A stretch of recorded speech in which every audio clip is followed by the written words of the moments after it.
What's up guys, we made it to the end of the week and I'm really excited because it's going to be the last Twilight Wanderer deck profile. I'm doing Alice Scroll of the Lake. This was by far the hardest deck to build out of all 5 of them.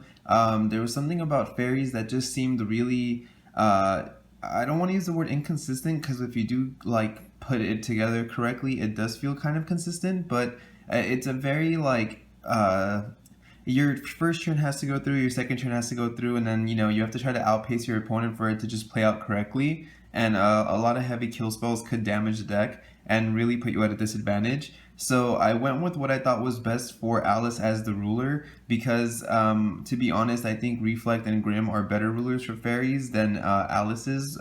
Weirdly, I don't know why. They seem to have made her a little too hard to use. I think the J-Activate cost of 8 is a little just hefty because it is really easy to stop the fairies in early game. So if you really wanted to side against fairies, if they were some super OTK potential deck, it would be really easy to do so with kill spells. So I don't know why they couldn't have made her just a little bit quicker so that you can really push that damage in and really force your opponent to rely on those kind of control spells. Like even if you're playing a non-red black deck and you have white blue, you can always use Apollo Break to take out the Vivianne off their field and just certain plays like that. So Alice was really hard to incorporate in this deck. I'm going to show you guys kind of my idea of how to actually push for damage in the game and why I think this was the best way to do it with Alice as the ruler. And I hope you guys enjoy, so let's get into it. So starting off, of course, with the ruler analysis, we have Alice, Girl of the Lake. Her judgment cost is 8, and you can play 1 less for this ability for every fairy you control. Of course, the idea is to swarm the field with fairies as fast as you can, J-activate Alice, get in as much damage as you can, and then just kill them off with almost like an OTK. What makes this possible is Alice's Enter effect. It says when this card enters your field, recover all fairies you control. So you would essentially swing in for a bunch of damage, use the fairies you already attacked with as the judgment costs 1 less to J-activate Alice. She enters the field, you recover everything, and then you swing in again. And it's enough for a game because Vivianne pumps everything up. Her God Art is to pay 2 light. For the rest of the game, you have +2/+2 on every single Resonator you have. That's not till the end of turn, it's literally till the end of the game. And you get to put Excalibur into the field. My problem with Alice as a ruler in general is it says when this card enters the field, recover all fairies you control. It doesn't specify fairy rulers, so it would have been really amazing if her ruler side had a tap effect, because as I explained in my how to play video, you can put J-activate in the chase and then use a ruler's tap effect, and it judgments into the field on the J-ruler side tapped. And so if she had an effect that would, maybe add a fairy to your hand, you could have tapped, J-activated at the same time, she would enter rested, you would add the fairy to your hand, and then her enter would go on to chase resolve, and then she would recover. So, I mean, not only does it not really matter because she doesn't have the swiftness anyway, so recovering isn't needed, but that would actually maybe push for me to play like Leviathan if I wanted her to have swiftness, or anything along those lines of her trying to get damage in, but I almost just get really upset that they put fairies and not fairy resonator in the effect because it absolutely doesn't affect her in any way. There is no situation in which she's going to come into the field tapped, which is just a really big bummer. I feel like they could have made her just a little bit stronger. And so it was challenging to build around her, but the Faria kind of God Art effect, which the recover everything you control, is extremely powerful. So that is one really big side to Alice. Against kill spell decks, you do have to play really just not so rush based because they will just wipe out your field, and I tend to side into either Reflect or Grimm, and I'll show those off when I get into my side deck. But so Alice isn't generally bad by any means. I just wish she could have been a tad better in a way where I feel like she still wouldn't have affected the meta in a negative way or anything like that. So it's not the worst ruler you can play for fairies, but I definitely think it might just be my lack of playtesting. I just felt like she was underwhelming compared to Grimm or Reflect. And then for the magic zones, we have 4 Fairies Memoria. Fairies Memoria lets you play any fairy for any, it produces a will of any color for any fairy. You can also tap this and pay a light stone to give any fairy +2/+2, which is always nice. When this comes into the field, you do have to reveal a fairy in your hand or it will come in rested. So always make sure you have a fairy in your hand, which has never been a problem with this deck. This stone's really great. It produces light regularly on its own, so if you're paying it as a normal cost, it's light. Why this is important is in order to play fairies in a very OTK manner, You do have to produce green on your first turn as well as light on your first turn and second turn by any means. You always want to have first turn Wind Sprite and turn 2 Vivianne to just outpace your opponent and try to push in for damage as fast as you can. And I'll get into the plays later on, but keep in mind that the reason why the rest of the stones I have 3 Gusting Skies is because this also produces light and green on the first turn. The Wind Sprite is a fairy, so even though the Fairies Memoria produces light normally, you can still play the light or the green, so it's also totally safe. And then 3 Moonshades, sorry. The reason why I'm not playing 2 Moonshades and 4 of the Gusting Skies is because another real problem I had with the deck was Water Sprite missing quite often. I play a really high amount of fairies and Water Sprite was still missing really often, and it just felt really underwhelming because a lot of the times if I was to use Water Sprite, get another level 1 and it was like a Flame Sprite, I could actually push in for a ton of damage that turn and set up my J-Activate for the next turn, but every time it would miss, it would just ruin everything. So I found it really awesome to play Laying the Foundation in this deck as well. After testing it with Valentina, it actually felt really good. So Laying the Foundation not only lets me stack stuff for Water Sprite to make it so that it never misses, but it also really helps in the term that because you're drawing 3 cards, you get to pick specifically which fairies you want, and it's nice to go, there's been times where I've drawn into 2 Water Sprites and stacked 1, and then the next card was like a Flame Sprite, so I've been able to go Water Sprite, Flame Sprite, and with Vivianne that's +6 to everything, and even though those 2 Water Sprites can't attack, Vivianne and the Flame Sprite you summon can. So that worked really well as well. Or you could just kind of fill your hand with a specific fairy. Like if you have a Light Sprite and you rather have a Flame Sprite or a Water Sprite, you can kind of just put the other ones on top of your deck and then use the one you want for that turn. So Laying the Foundation has been really nice in the deck, and I really thought it was worth running the 3rd Moonshade over the Gusting Skies because you do need to produce the blue in order to play it. Moving on to the Resonators, I have 4 Flame Sprite.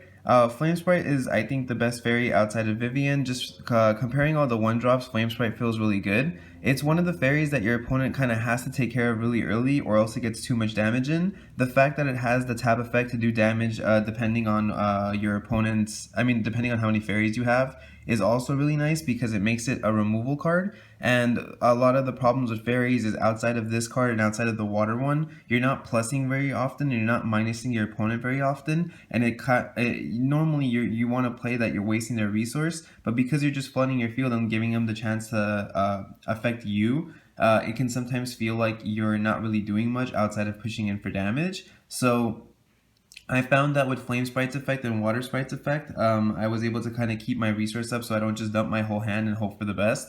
And that's also why I run 4 white Water Sprite.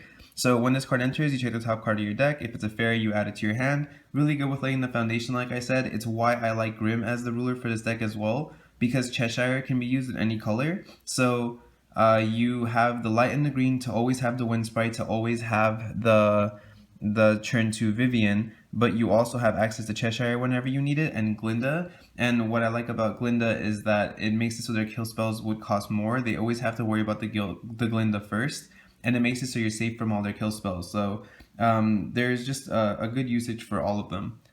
And then for Wind Sprite, like I said, you want to always mulligan really heavy for Wind Sprite and Vivianne. If your turn 1 is Wind Sprite and then you tap for your second stone turn 2, you can play the light from Wind Sprite and your 2 stones to summon Vivianne right off the bat. Then your opponent's tapping for their second turn on their turn. Unless they have a Flame of the Outer World or Stoning and they're playing black, they're not going to be able to remove Vivianne off the field.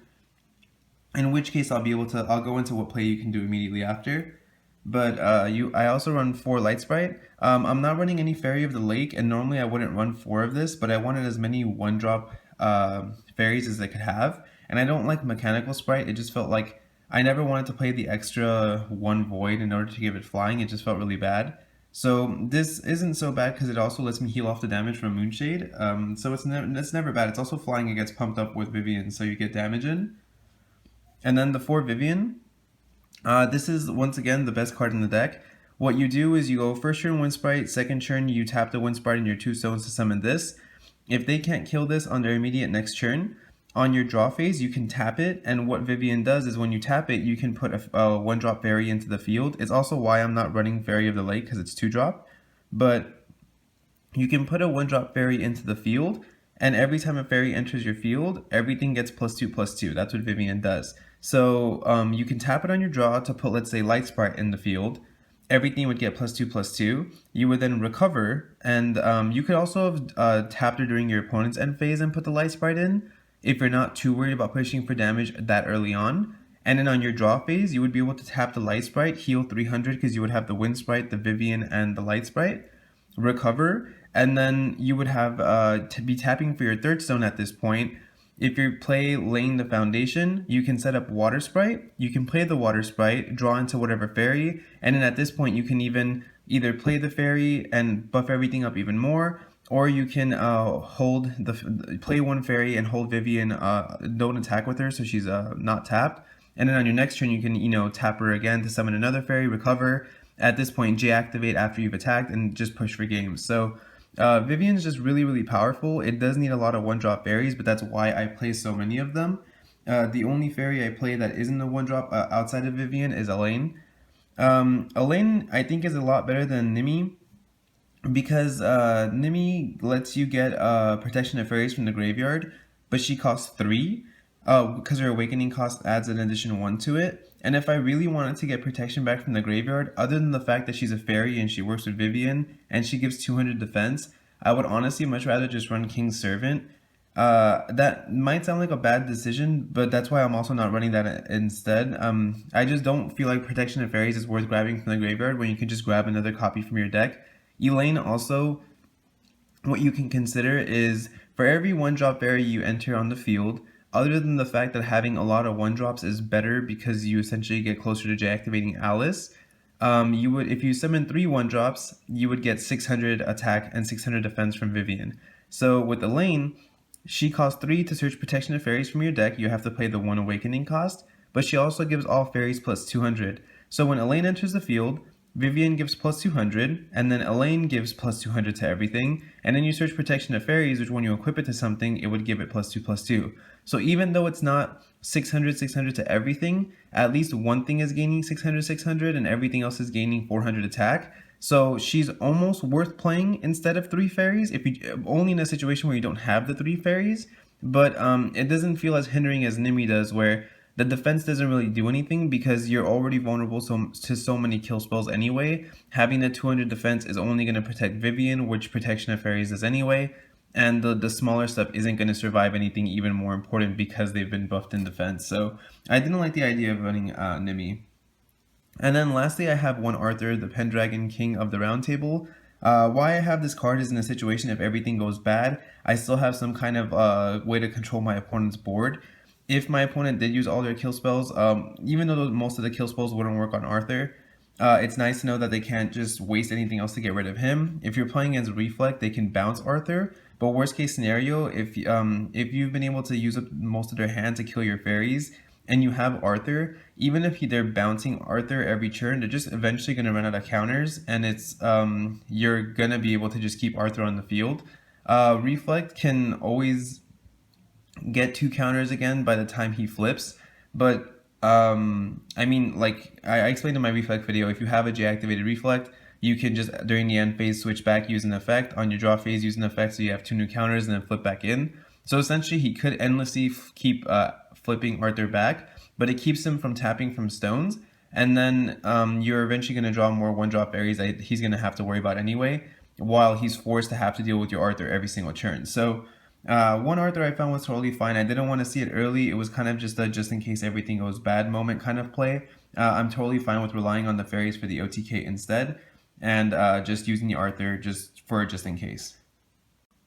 For the spells, I have 2 Excalibur, the Spirit Scott Sword. This card isn't as great as I also wish it had been. It's also why I don't like the fact that Alice kind of relies on it. It's nice that it produces any color for any fairy, so sometimes it is worth playing this even as a 2 cost to set up your next turn's kind of push for setup, so that if they can't destroy your setup, you're just going to win the turn after with pushing in for a ton of damage, deactivating, recovering, and doing it again. But I often find that the turn I deactivate Alice is the turn I win, and it's most of the time I don't even have enough left open to use her God Art, so I never get to put this in the field for free. There has been certain situations where I've been able to do it, and it was nice to have it, because then I have like Alice as a beat stick and she gets buffed up, and then if I had to rely on Arthur, it was still kind of fine. But compared to the Black Cat, I don't think this is anywhere near as powerful, and I almost wish it had just been a little better.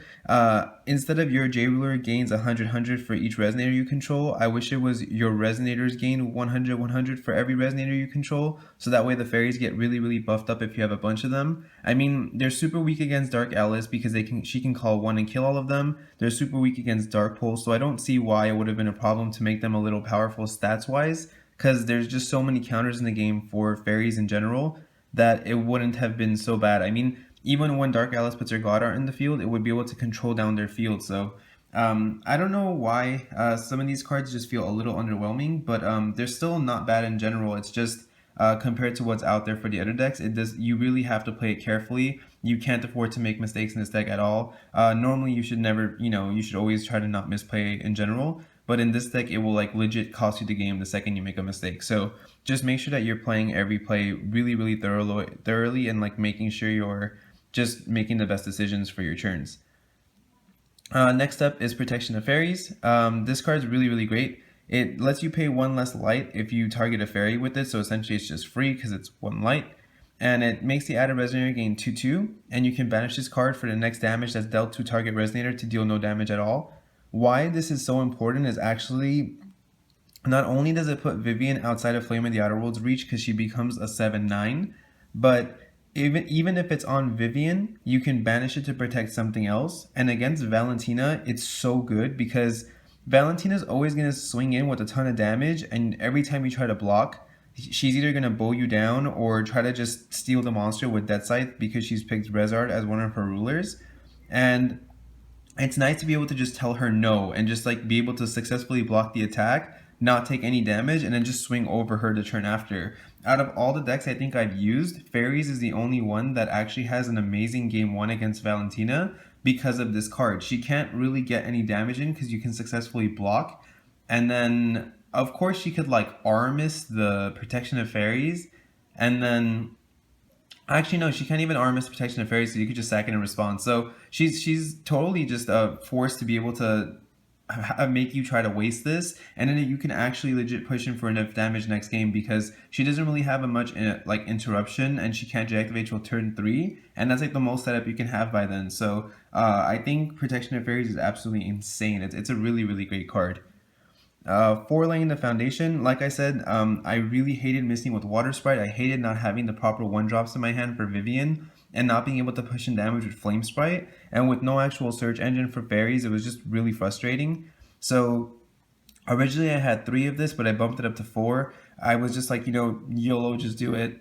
Excuse me. It's totally worth having. The Moonshade's always, I almost always had a Moonshade by turn 3, and you want to have this live on turn 3 because it makes the Water Sprite play really good. I'll try to go over the play after this as well, but laying the foundation was just absolutely amazing. And then for Rewriting Laws, this card actually serves 2 purposes in this deck. Not only is it to mana fix on the off chance that you hit a lot of Gusting Skies early on and you can't play your Water Sprites and you can't play your Flame Sprites, but it also tries to make the deck into a 36 card deck. Like I said, it's so tight and it has to play so specifically, and your mulligan is so important that you can't really afford to clog it with other cards. And the fact that this is almost just like a draw one for free and it just thins out your deck, it fixes your colors, makes it really worth running. And then 2 Grand Cross. I wasn't going to play this card originally, but I did want to have something I can fall back on if my opponent was pushing in damage really early. It also actually really helps against Nyarlathotep. I really hate when I play against a Cthulhu player and they go turn to Nyarlathotep and they have an 8/8 on the field. It's not even the fact that they looked at my hand and discarded a card. That's just like, of course, an extreme minus, and like it makes you feel really bad. But not having the kill spell for it felt even worse because if I was to try to push in with damage with fairies, they could just like attack into my fairy with the Nyarlathotep the turn after. And if I try to block with something, they could like Stoning. So I would lose 2 cards and it would just kind of be over because I even lost a card in my hand. So being able to get a monster like that's really strong early off in the game, or just off the field, feels really nice. The fact that it could possibly work with Alice's God Art is just a plus, and it removes additions off the game too. So on the off chance that your opponent's using something like Realm of Pure Spirits or just Realm of the Dragon King, something that you don't really see that just rogue decks play, it's nice to know that you have like a main deck answer for that too, but it's mainly just for the monster removal. Okay, so I normally don't show like plays that you can make, but I just wanted to use it for this deck as an example because it's really complicated, and then I'll actually get into the side deck. But let's say you open something like this. It's a very typical hand, and this is, let's say, after mulligan, so you kept the specifics and got rid of the rest. You would tap for a stone. We got a Fairies Memoria, and you would play the Wind Sprite. Let's say your opponent's playing something like Red Rush, so they go, play Guinevere and pass. And then you draw for turn. Grand Cross, perfect example of something that you can't immediately play. That's actually better because I don't want to have like the perfect hand. Play another stone. You now have the light from Fairies Memoria, the light from this, and the light that this can produce. So you play all three for your Vivianne. You would then pass turn. Let's say they go tap for a stone, summon Lancelot, swing at face. They're not going to swing at this because this could always block and their damage won't go through. But it's still safe to attack direct because if you do choose to block, at least your Vivianne's tapped. It just doesn't make sense to attack into your creature. So he would go 6 to face. At this point I would take it because I want my Vivianne to be recovered. Let's just say I took 600. During my end phase, I'm going to tap Vivianne to summon Light Sprite. And then he passes turn or she passes turn. You draw for turn, it's Water Sprite. You can now heal for 300 because you control 3. So at least you outdid some of the damage you took. You then recover. I'm going to tap for another stone, and I got a Moonshade, which is even more perfect. I'm actually going to play the Moonshade, and let's say this Light Stone for Elaine the Foundation. I get a Flame Sprite, Elaine, and Wind Sprite. I'm going to stack these two. I guess I'll keep the Elaine on top because I'd rather have that over the Wind Sprite immediately. And then I can even do tap for light, or actually let's say I would have kept this open and paid with the Fairies Memoria. So I have green open and then paid the green and the Wind Sprite to play Rewriting Laws. I draw a card and then of course recover 2 magic stones, and they can produce any color for the rest of the turn. I can then summon the Water Sprite because I know the next card is also a fairy. I have the Wind Sprite. At this point I can play, I guess, another Wind Sprite to just keep my mana up, and everything would get another +2/+2. So this turn I've put 2 creatures into the field, and my Light Sprite could attack. So I'm going to fly into Lancelot because she would survive the attack. Let's say my opponent at this point decides, because you're selecting my monster as a target, I'm going to sack it for Guinevere, draw 2, discard 1. That's fine. And then I would, at this point I guess I would pass my turn. I don't want to attack into the Guinevere because I want to keep Vivianne recovered because I do have the Flame Sprite in my hand. And then I would also, to be safe from their turn 3 possible Snow White. So let's say you pass turn, they do decide to go into Snow White. Snow White chooses to attack towards, let's see, Snow White attacks into Light Sprite, dealing 300 to Wind Sprite. I would then use Vivianne's effect to summon the Flame Sprite. Everything gets +2/+2. The battle then goes through with Snow White. So she's about to deal, let me see, 1, 2, 3, 4, 5, 6. She'll destroy the Light Sprite, and she'll not take any damage. And it'll be my immediate turn now. So that would have been their whole turn. I'll draw for turn. You can do, let's say, deal damage to the Guinevere with the Flame Sprite, forcing it to tribute itself because we only have 5, so we can't destroy the Snow White anyway. So you would just get rid of the Guinevere because you can. You would then recover.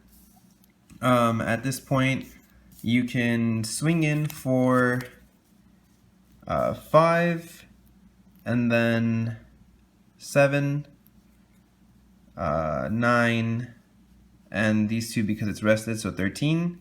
And then you'd even be able to just deactivate Alice right away for 3, recovering everything and getting more damage in. Or if you just wanted to get like a ton of damage in, you can play the Wind Sprite, giving everything +2/+2, play the Elaine, grabbing, of course, you would tap for a stone because you're not going to deactivate. Grabbing the protection of fairies, giving everything +2/+2 again, and you can swing it for a ton of damage. On their turn 4, if they can't deal with this board, you're going to deactivate. So it's just a quick example of it. I didn't want to go into like a perfect hand. That was just kind of me randomly going through what could possibly happen. So I don't want to like, I wish I could like just record matches for you guys to be able to show you better, but like I said, I film really early in the day, so it's really challenging for me to get people to my house to be able to do that. But I hope that was a good example of just generally how you would play and how laying the foundation would help. I'm going to show off the side deck in a bit. Let me just get this stuff all out of the way. Oh, sorry about that, and I will be right back. So moving on to the side, I have Reflect. Like I said, Reflect is a really good ruler for this deck as well. Matt Cosmer is actually using a Reflect Fairy deck right now just for fun. I don't know if it's going to be the deck he sticks with for a while, but he doesn't really get to play much anyway, so he might just be trying to have fun with it. Reflect is of course good because you can draw one and stack one to be able to also draw your one drops. It's essentially like not as good as laying the foundation, but because it's in your ruler, it makes it better. You don't get to stack on top, you get to stack on the bottom, but you're still thinning through your deck as fast as you can, so it's always really good. Next I have Grimm. I think Grimm is really good for this deck because it also has Light and it has the Cheshires, like I said, that are really good for essentially delaying the foundation effect, only you also get a 1-drop out of it. I play the 4 Cheshires in the side. It's kind of like a smokescreen side because everything else is going to be dedicated to the Grimm deck. Just in case you're going against something that does have a lot of kill spells, you want some kind of win condition outside of it, and I think Grimm is really good. I have 1 Glinda because it's searchable by discarding fairy tales. Like I said, it makes you safe from Dark Holes because they would have to pay 6, which is most likely not going to happen. It makes them have to burn their kill spells on Glinda because you have to tribute her anyway, and so it's just really good in general. Little Prince, because I have the Moonshades, I want to be able to have some kind of healing outlook outside of Light Sprite, so I figured just having one that I could just pitch for would be fine. Grimm the Avenger, just against dark decks it's good. You can remove from game Rasputin, you can remove from game like Nyarlathotep. Like I said, those high monsters I drop really early through Incarnation could be really strong, and most of them have black in it, so having Grimm as an answer to it's really great. Also the +2/+2 to fairies like wouldn't be so bad. That's the other effect Grimm has. You can +2/+2 something on its enter. So it could be beneficial. It's not like, of course, what you would go for, but it's not bad. 3 Hamelin, because Hamelin is amazing. In a format where people aren't using stoning as much because of Reflect, I think having a creature like this is just really powerful. And of course, because we have the Light, I have the 3 Fairy Tales. So you get access to the Hamelins, you get access to the Glinda, you have access to the Little Prince. You'd mostly just go for Hamelin for this, and with laying the foundation or Cheshire, it's really easy to stack them back if you do see it early. And it's easy to take cards out to fit these cards in because even though it's like 13 cards, you can just take a lot of the fairies down by 1, like Light Sprite can go down and all those cards could go down. You can replace the laying the foundations with Cheshire if you don't think you need the draw power. The Elaine and Protection of Fairies isn't as needed for the OTK, so you can take those out for the rest. So it's really easy to be able to just take out a lot of the higher drop stuff, keep the like low drop fairies in so you still have the Vivianne play, and then just replace it with the fairy tale stuff that you can swarm the field with, and just have an answer outside of that typical OTK. So that was my Alice the Fairy Queen deck. I hope you guys did enjoy it. I worked really hard on the deck and the side. It was really hard to put this deck together because a lot of the cards do feel often quite dead. I really hope that example I showed off was a good example as well. I typically am really bad at explaining things. I know a lot of people keep telling me that it's just fine and that I am pretty thorough with things. But I didn't want to go through it like super step by step and really slow because I didn't want to make just everyone have to sit through it. If it could have just been a quick brief explanation. So I hope that it was just the right length and it wasn't too much. I might do stuff like that more often in my videos if you guys do want to see it, like practicing hands or whatever it might be. So I think that was a good example of how the deck could take off. You can kind of see where the play is leading. It was kind of hard to just assume what the opponent's going to do, but I was just trying to go off a brief explanation. So if you guys do have any other questions or comments, or you do want to suggest anything in the deck, because this was so hard to make, I'd love to hear your suggestions in the comment section below, or you can message me on Facebook, whatever feels more comfortable. And if you guys haven't subscribed yet, please do, because I have a bunch of videos coming out next week too. I'm always releasing videos as often as I can. I'm actually almost hitting my 200th video, which is kind of just like a milestone for me. I feel really proud that it's almost been a full year that I've been doing YouTube now, and I've just had a great response from you guys. And I'm not saying this to be cheesy or whatever, but it really is like thanks to you that I'm able to keep doing this. I wouldn't really have the motivation to get up and do this every single day or as often as I do sometimes do it. If it wasn't for the good responses I get from people and how well people have been to me. I don't really have anyone like making any negative comments or anything, so that's just a giant thank you to you guys. And yeah, look forward to next week's videos. Like and subscribe. I'll catch you guys next time.